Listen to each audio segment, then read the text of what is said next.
Gekwa nụ ntị.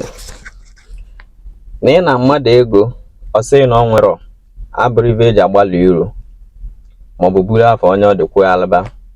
O jikwa bụ na ọ dị stingy, na ọ da enyelụ mmadụ aka na ọsọ ebe ụmụ nwaanyị nọ ka ọ na-eli ego ya.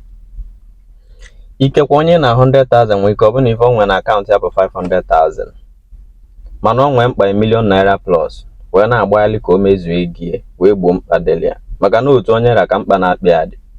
Ọ na bụ n'ime 500 a ka o esi wee nye gị 100,000 naira wee zaa ezigbo mmadụ, a friend indeed. Nakwa echeki no onye ọbụla were obi malụ ka ọ dịbe onye ọzọ. Ife esigokwa n'ike. Ọkwa nnapụta ka anapụta m n'ụtụtụ a n'aka onye keke karịa iji ọkpọ tikpọọ m ofu anya maka 100 naira.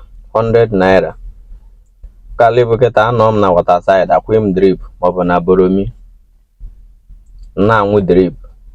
Chikakwuola ego nwa mmejiga anwụ bịa weekend a chee ndị dọkịta na nkịtị na-abụ. Nnukwu mmọnwụ nọkwa na Abuja, mmọnwụ abalị. Ka onye ọbụla dụkwa onwe ọdụ, ọbụna mmọnwụ na ka anyị pụta kwuo elibe ka anyị si ekwughalị.